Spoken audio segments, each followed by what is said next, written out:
Hello, Ram Ram, Radhe Radhe सभी को। Welcome to teaching career. आज हम क्लास 42 का रिवीजन करने वाले हैं, जिसमें सर ने कैग के बारे में पढ़ाया था। Comptroller and auditor general of India, Bharat के नियंत्रक एवं महालेखा परीक्षक। कैग की रिपोर्ट से खर्च की अनियमितताएं उजागर होती हैं, जिस पर आगे की कार्रवाई की जा सकती है। भारत की संपूर्ण वित्तीय प्रणाली की जाँच करता है कौन? कैग करता है।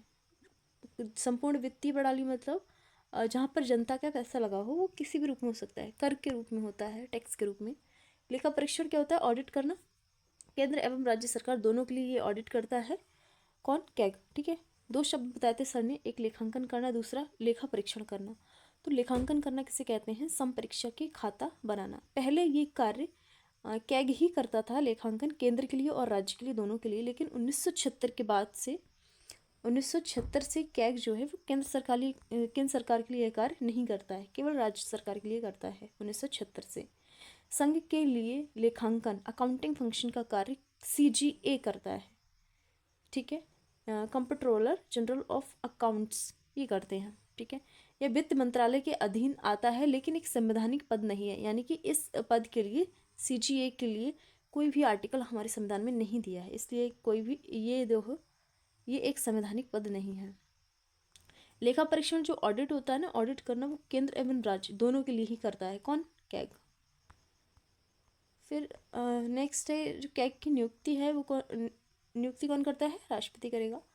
शपथ भी राष्ट्रपति दिलाता है और त्यागपत्र भी कैग किसको देगा? राष्ट्रपति को ही देगा।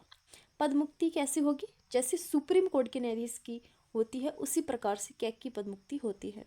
कार्यकाल 6 वर्ष या 65 वर्ष जो भी पूरा हो जाए तो इनका कार्यकाल समाप्त हो जाता है। वेतन व भत्ते संसद द्वारा तय होते हैं संचित निधि से, कंसोलिडेटेड फंड ऑफ इंडिया से। आर्टिकल 148 कहता है कैग के पद के बारे में। आर्टिकल 149 कहता है कैग की शक्तियां एवं कार्य। आर्टिकल 150 कहता है लेखा का प्रकार, टाइप्स ऑफ अकाउंट। आर्टिकल 151 कहता है प्रतिवेदन, यानी कि रिपोर्ट बताता है कैग की। कैग की शक्तियां और कार्य। आय व्यय का प्रहरी होता है ये, और लोक वित्त का अभिभावक इसको बोलते हैं। संघ एवं राज्य संचित निधि से व्यय से संपरीक्षा करना इसका कार्य होता है। आकस्मिक निधि एवं लोकलेखा निधि से व्यय का ऑडिट करना। शुद्ध आय का प्रमाणन, सर्टिफिकेशन ऑफ नेट इनकम। सभी विभागों को ऑडिट करना, सरकारी हो चाहे वो प्राइवेट हो, सभी को ऑडिट करता है। ठीक है, रिपोर्ट प्रत्येक वर्ष देता है ये अपनी, राष्ट्रपति को देगा। संघ के मामलों की रिपोर्ट संसद में भेजते हैं राष्ट्रपति, और वहीं राज्य में देखा जाए तो राज्य में राज्यपाल को देगा, और राज्यपाल क्या करेगा? राज्यों के मामले होंगे उसमें विधानमंडल को भेजेगा। और इसके बाद की प्रोसेस क्या होती है? फिर लोक लेखा समिति क्या करती है? जांच करती है, पब्लिक अकाउंट कमेटी। इसलिए कैग को लोक लेखा समिति का मित्र भी कहते हैं। क्या कहते हैं? मित्र कहते हैं।